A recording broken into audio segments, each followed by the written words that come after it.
Gentlemen, what if I told you that every single time you climax, your prostate is forced into action in ways that can either protect your health or silently wear it down?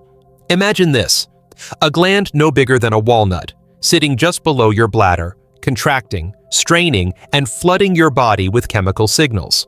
Now picture doing that every single day after 60. The truth is, your prostate doesn't just shrug it off. It changes, and those changes can shape the rest of your life. My name is Dr. Mohit Khera. I'm a urologist who has spent more than 30 years helping men over 50 and 60 navigate the challenges of prostate health, intimacy, and vitality. I've sat across from thousands of men who whisper the questions you may have wondered yourself but never dared to ask. And I want you to know, you're not alone. This is your safe space for real answers. Here's the paradox that keeps men guessing. On one hand, regular ejaculation has been linked to a lower risk of prostate cancer. On the other hand, daily release after 60 may drain your energy, disturb your hormones, weaken your pelvic floor, and strain your prostate. How can something be both protective and exhausting at the same time? Stay with me, because today you'll discover exactly what happens to your prostate when you masturbate every day after 60, the surprising changes you can expect, and most importantly, how to protect your manhood while still enjoying your sexuality. And I'll tell you this up front. Before we're finished, I'll reveal a simple, powerful adjustment that could mean the difference between a prostate that stays strong for decades and one that slowly turns against you. Before we begin, make sure you subscribe and tap the notification bell so you don't miss any of my future advice on men's health. And I'd love your feedback. If you find this video helpful, type 1 in the comments. If it doesn't quite hit the mark, type 0 and let me know how I can serve you better. All right, gentlemen, let's move into the heart of today's discussion. To begin, we need to clear up one of the biggest myths surrounding prostate health, that ejaculation itself is harmful. The truth is, it's not the act that causes problems, it's the frequency that makes all the difference. 1. Ejaculation isn't bad, but frequency matters. Let's start with honesty, gentlemen. Too many men in their 60s and 70s carry around unnecessary guilt when it comes to masturbation and ejaculation. I hear it in my office all the time. A man will lean in close, drop his voice, and ask, "Doctor, am I hurting myself by releasing too often?" And I always begin with the same truth. Ejaculation itself is not bad. In fact, it is one of the most natural, healthy, and even protective processes your body can perform. Your prostate was designed to produce fluid, to contract, to release. When you climax, you're not doing something shameful. You're doing something biological, something your body is built to do. Science supports this. Several large studies, including one from Harvard, have shown that men who ejaculate regularly, sometimes as much as 21 times a month, have a lower risk of prostate cancer compared to men who do so rarely. Why? Because each release clears out old fluid from the prostate ducts, flushes away potential carcinogens, and stimulates fresh circulation in the pelvic region. In many ways, it's like turning over the soil in a garden. If the earth sits still for too long, it becomes compacted, stale, and unable to nurture new growth. The prostate is the same. Regular movement, regular clearing, keeps the gland healthier. So why are we even having this conversation? Because while ejaculation itself isn't harmful, the frequency, the rhythm you choose, matters far more than most men realize. Think back to when you were 25. You could ejaculate daily, sometimes multiple times a day, and bounce back with the energy of a racehorse. Your hormones were sky high, your recovery time was fast, and your prostate could handle the constant workload. But now, in your 60s, things are different. Your testosterone levels are naturally lower. Your dopamine and serotonin don't rise and fall as quickly as they once did. Your tissues are less resilient, and your prostate may already be enlarged or tender from years of wear. That means when you choose to release every single day, your body may not be able to keep pace the way it once did. Instead of feeling refreshed and vital, you might notice subtle changes: more fatigue, slower recovery, mood swings, or even increased urinary urgency. It doesn't mean the act is bad. It means your system requires more time to recharge. Imagine running your car engine hard every single day without ever topping off the oil. At first, it runs fine. Over time, the strain shows. Your prostate is no different. And yet, here is the important balance. Going too long without ejaculating is not ideal either. Abstinence can allow fluid to stagnate in the prostate ducts, which may increase discomfort or even raise cancer risk. So the truth isn't found in extremes. It isn't every day or never. The truth lies in the middle, in finding the frequency that works for your unique body, your energy, your intimacy, and your health. For some men, that might mean 2 to 3 times a week. For others, once a week feels right. The key is learning to listen to your body's signals rather than blindly following habit. I can tell you from experience with countless patients, the men who thrive in their 60s and 70s are not the ones who give up sexuality entirely, nor the ones who push themselves to match their younger years. They are the ones who learn to practice what I call mindful release. They pause, they reflect, they notice how their body feels after each climax, and they adjust. That wisdom, that respect for your prostate, can change the way you age. So, to repeat it clearly, ejaculation is not bad. In fact, it is good for your prostate and your health. But daily masturbation after 60 can carry consequences if you ignore your body's slower pace of recovery. The challenge is not to eliminate the act, but to respect the rhythm. And once you understand that, you'll begin to see why the very next change that happens, the dramatic swing of your hormones after each release, may be the most surprising of all. 2. Hormonal roller coaster. Now let's take a closer look at what really happens inside your body every time you ejaculate, because this is where many men over 60 start to feel the difference most sharply. I've had men sit in my office and say, "Doctor, sometimes I feel incredible right after release, but then the next day I feel like someone pulled the plug on my energy. What's going on?" And the answer, gentlemen, lies in your hormones. Each climax sets off a cascade of chemical changes. First comes the surge of dopamine, the feel-good neurotransmitter that makes you feel rewarded, satisfied, and alive. For that moment, you're on top of the world.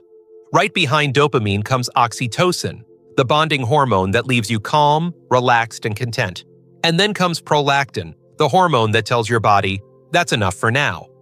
Prolactin is essential for recovery, but when it rises too often and too quickly, especially in men whose baseline testosterone is already lower with age, it can create problems you can't ignore. Here's why it matters. Elevated prolactin suppresses testosterone production. In younger men, testosterone levels rebound quickly, but after 60, that rebound slows. So instead of bouncing back to full strength, your body lingers in a state of suppressed testosterone. What does that feel like in daily life? It means less energy to get through the afternoon. It means a flatter mood, less motivation to exercise, slower muscle recovery, and a drop in sexual drive. Some men even describe it as walking around in a fog, like their sharp edge has dulled, and it all traces back to this roller coaster of hormones your body rides after each release. I'll never forget one of my patients, a 68-year-old man, who told me he started noticing a strange pattern. On weeks where he ejaculated daily, he felt drained, sluggish, and unmotivated. But when he gave himself a little space between releases, his energy returned, his mood stabilized, and he actually enjoyed intimacy more when it happened. What he was experiencing was not weakness. It was simply his hormones speaking louder than they used to. His dopamine no longer spiked as high, and his testosterone no longer rebounded as quickly. His body was asking for a different rhythm. It's important to understand this is not your fault, nor is it a sign of brokenness. It's biology. Aging changes the way your body handles hormones. The prostate, the brain, and the testes are all in constant communication, and after 60, their dialogue slows down. So when you ride that roller coaster every single day, the dips become more dramatic and the climb back up takes longer. It's why one day you can feel unstoppable, and the next day you feel like you're dragging your feet through wet cement. But here's the good news. Once you recognize this pattern, you gain control. Instead of being caught off guard by mood swings or sudden fatigue, you can anticipate them. You can adjust your rhythm to smooth out the ride, giving your body the time it needs to restore balance. And when you do, the difference is remarkable. Men tell me they feel clearer, stronger, more like themselves again. just by respecting the hormonal cycle rather than ignoring it. So remember this. The problem is not that ejaculation flips your hormones upside down. That's normal. The problem is when you demand that your body ride the roller coaster every single day without pause. The key is finding the pace that lets you enjoy the highs without suffering the lows. And once you understand this, you'll begin to notice something else. Because it's not just your hormones that get taxed when you release daily. It's also your energy reserves, and that's where the hidden cost really begins to show. 3. Energy debt. When men ask me why they sometimes feel drained after masturbation, I tell them to think of their body as an energy bank. Every time you ejaculate, you're making a withdrawal. In your 20s, those withdrawals were small, and your deposits were constant. Your body refilled its account overnight, sometimes even in a matter of hours. But after 60, things have changed. Your energy deposits come in slower. Hormones don't spike the way they once did. Muscle recovery takes longer. And so, every climax that once left you energized may now leave you slightly overdrawn. I see this pattern so often that I've given it a name: energy debt. Energy debt doesn't show up all at once. It creeps in quietly, like a leak in a roof. At first, you don't notice. You ejaculate, you feel fine, maybe even relaxed. But after a week of doing it every day, you begin to see the small cracks. You start nodding off in your chair after lunch. You lose the motivation to take that evening walk. You pass on calling a friend because the couch feels easier.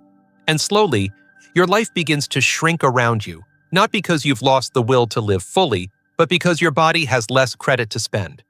That's the hidden cost of daily release after 60.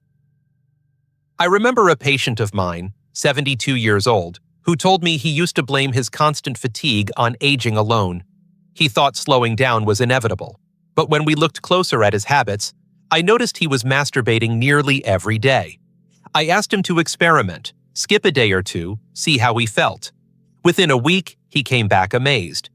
"Doctor," he said, "I feel like I suddenly have more fuel in the tank." He wasn't wrong. He had stopped running his energy account into the red.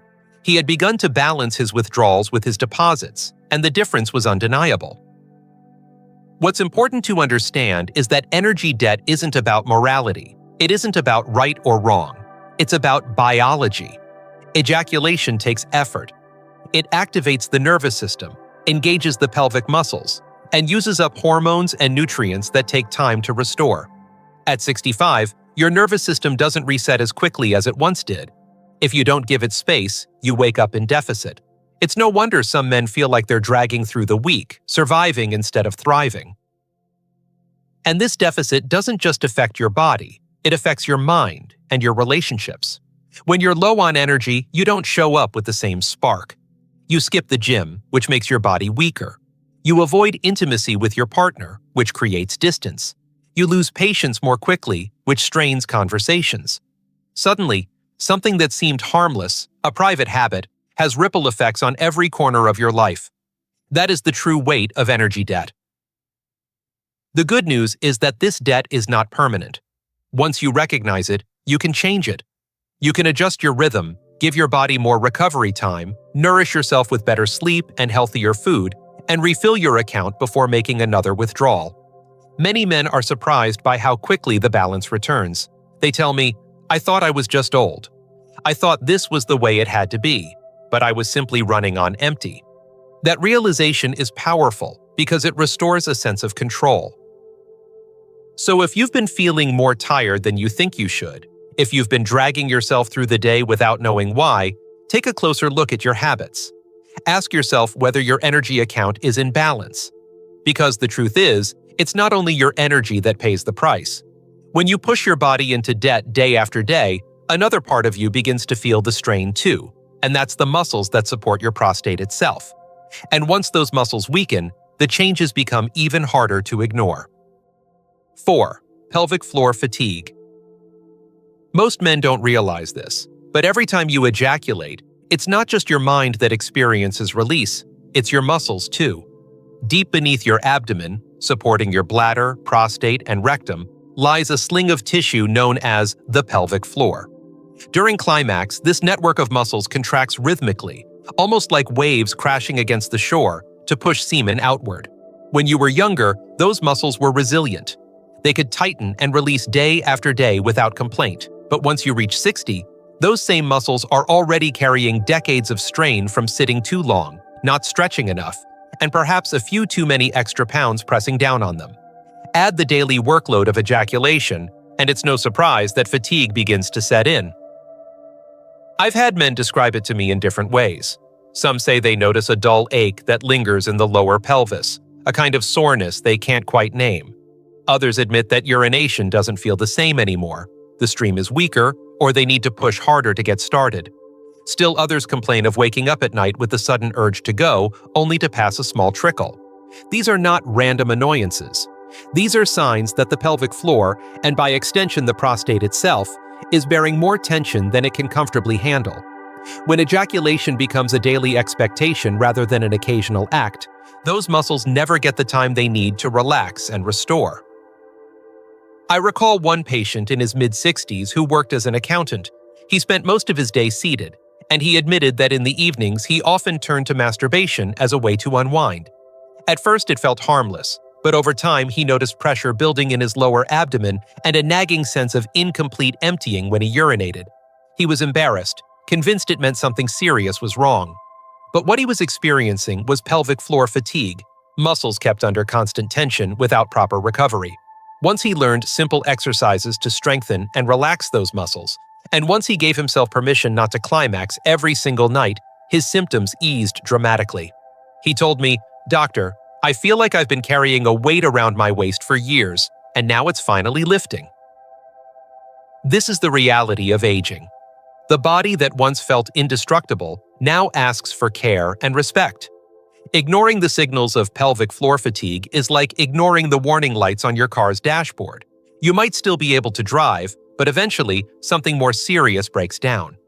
The prostate sits right within that system of muscles, and when the system is strained, the gland itself suffers. That is why daily release after 60, especially without strengthening the pelvic floor, can quietly undermine your urinary health and your confidence. But here is the hopeful part. These muscles respond to attention at any age. With targeted exercises like Kegels, with regular stretching of the hips and lower back, and with mindful rest between ejaculations, men can restore strength and flexibility in the pelvic floor. This not only supports the prostate, but also improves bladder control, sexual stamina, and overall comfort. I've seen men in their 70s regain a sense of power they thought was long gone, simply by honoring the role of these overlooked muscles. So, if you've been noticing more trips to the bathroom, a weaker stream, or pelvic aches that come and go, don't dismiss them as just getting older. These are signs your pelvic floor is speaking up. And when you learn to listen, you can change the trajectory of your health. Because as challenging as pelvic fatigue can be, it's not the only silent effect of daily ejaculation after 60. There is another shift, less visible but just as powerful, that happens not in your muscles but in your emotions. And when that wave crashes, it can take many men by surprise. 5. Emotional whiplash. There is a part of this conversation that most men never bring up, even in the privacy of a doctor's office. It's not about energy, not about urine flow, not even about testosterone. It's about what happens in the heart and mind after climax. I call it emotional whiplash, and it is one of the most confusing experiences for men over 60. You know the feeling. For a brief moment, everything feels right. Release floods your body with dopamine, the reward chemical, and oxytocin, the hormone of calm and connection. You feel lighter, more at ease, sometimes even proud of yourself for still being able to perform. But then, as quickly as it came, the feeling shifts. The dopamine drops, the oxytocin fades, and what you're left with is an unexpected emptiness. Some men describe it as sadness. Others say they feel irritable, anxious, or suddenly lonely. And they wonder, what's wrong with me? Why do I feel worse after something that's supposed to make me feel good? I remember a patient of mine, 66 years old, who told me he started dreading the moments after release. He loved the build-up, the satisfaction of climax, but within minutes he would be sitting on the edge of the bed, staring at the floor, wondering why he felt so low. His wife didn't understand. He didn't understand, but there was nothing wrong with him. His brain chemistry was simply reacting differently now than it had when he was younger. When you're 20, the drop in dopamine after climax is small, and your baseline levels are high enough to keep you steady. At 60 or 70, your baseline dopamine is lower, and so the crash feels steeper. That's emotional whiplash, the swing from pleasure to emptiness, from calm to restlessness. This isn't just about brain chemicals, it's about the stories we tell ourselves. Many older men carry hidden worries about aging, intimacy, and masculinity.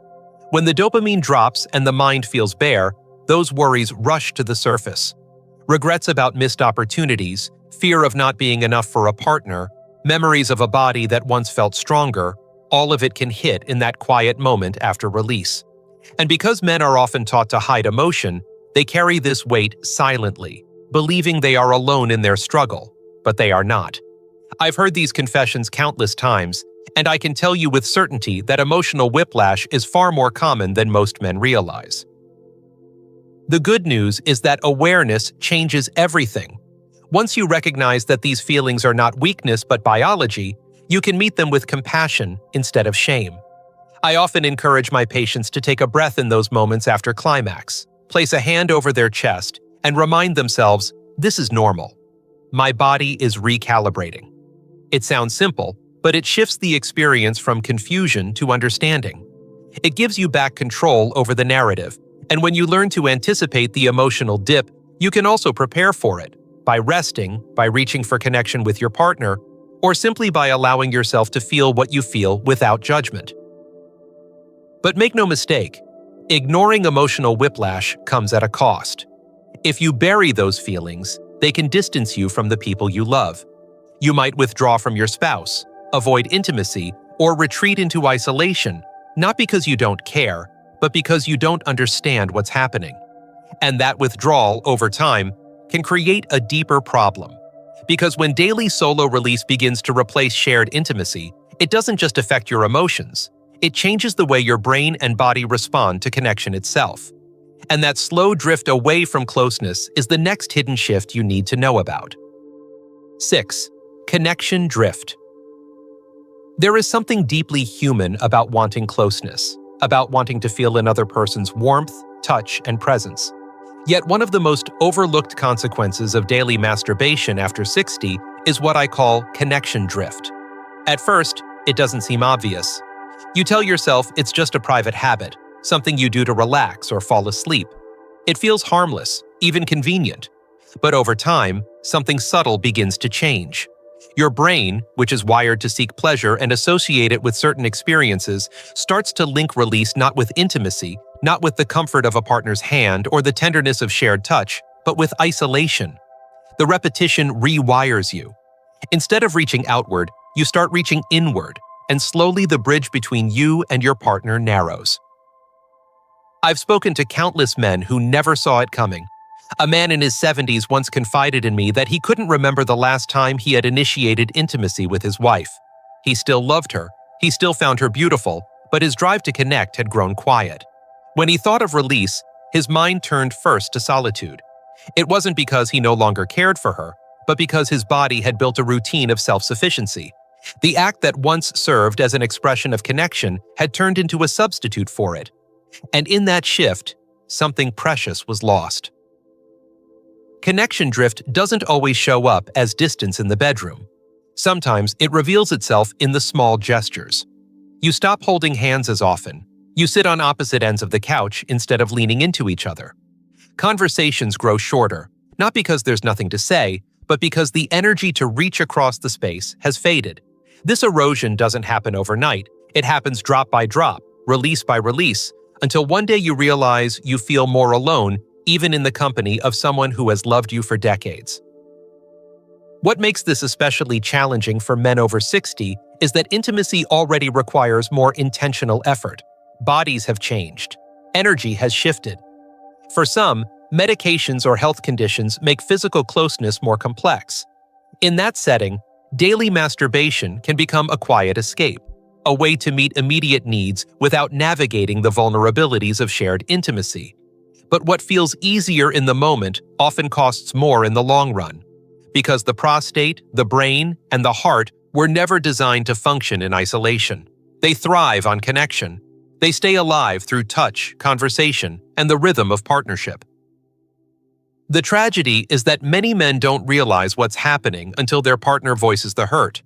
"Why don't you reach for me anymore? Why do you seem so distant?" And then the guilt sets in, layered on top of confusion. But I always remind my patients, this isn't about blame. It isn't about weakness. It's about understanding the quiet rewiring that daily solo release can create and choosing, with intention, to protect the bonds that truly matter. Because here's the truth. Connection drift is reversible. The same brain that rewires itself toward isolation can be guided back toward intimacy. It starts with awareness, then with small choices. Reaching for your partner's hand, sharing a vulnerable thought, prioritizing closeness even when it feels easier not to. The reward of that effort is immeasurable. Men who rekindle intimacy in their 60s and 70s often tell me it feels richer, deeper, more meaningful than anything they experienced in youth. So if you've noticed a quiet distance growing between you and the person you love, consider how your habits might be shaping your connection. Because while connection drift is one of the most overlooked consequences of daily masturbation after 60, it's not the end of the story. In fact, it leads us to the most important part of this journey, the practical steps you can take right now to reclaim balance, protect your prostate, and strengthen both your body and your relationships. And once you know those steps, you'll see that age does not have to be the end of intimacy, but the beginning of a wiser, more intentional chapter. 7. Solutions. 3 simple steps. After hearing all of this, you might be wondering, so what do I do now, doctor? Do I stop altogether? Do I ignore my body's needs? The answer is neither. The truth is, your body isn't asking you to give up pleasure or closeness. It's asking you to approach it with wisdom. And after decades of listening to men just like you, I've found that a simple 3-step framework can transform the way you experience release, protect your prostate, and keep you feeling strong well into your 70s and beyond. The first step is what I call the check-in. It's about pausing long enough to ask yourself, how do I feel after release? Energized or drained? Connected or distant? Most men go through the motions without ever reflecting on the after effects. But when you start listening, your body tells you the truth. One of my patients, a 69-year-old widower, told me he had never once stopped to notice how he felt after masturbation. When he finally did, he realized that daily release left him foggy, while spacing it out left him clear and steady. That awareness alone changed his entire approach.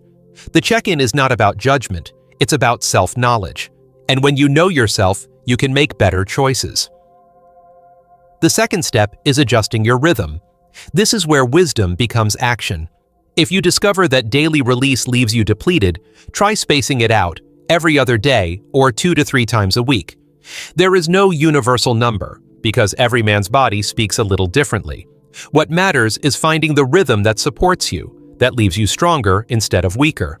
I had one patient in his 70s who switched from daily ejaculation to 3 times per week.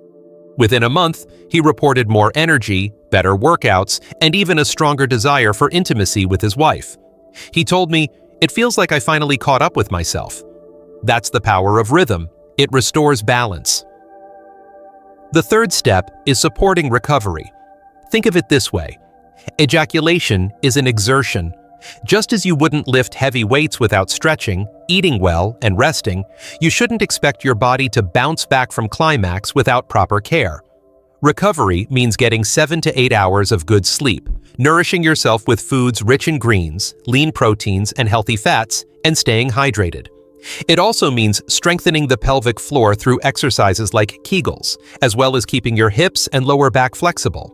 These small habits protect your prostate, improve circulation, and make every release easier on your system. When you support recovery, you're not just avoiding problems, you're building resilience for the years ahead. What I love about these 3 steps is how empowering they are. They don't demand drastic change. They don't shame you for being human. They give you tools to partner with your body instead of fighting against it. And the results ripple outward. You feel clearer, more confident, more connected to your partner, and more in control of your health. Age does not take these things from you. Neglect does. But wisdom, attention, and care can restore them. So let me leave you with this thought. Your prostate, your hormones, your energy, your relationships, they are all speaking to you every day. The question is, are you listening? Because once you tune in, you can make choices that not only protect your manhood, but expand it. And as we move into the conclusion, I want to show you why the decision you make today about your rhythm, your energy, and your connection could be the very thing that determines whether your best years are behind you or still waiting ahead. Conclusion. Gentlemen, we've walked through a journey that most men never get the chance to discuss openly.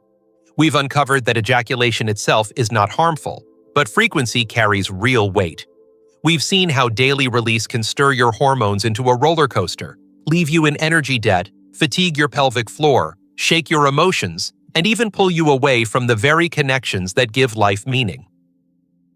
Yet we've also learned there is hope. By checking in with yourself, adjusting your rhythm, and supporting recovery, you can protect your prostate and reclaim your vitality.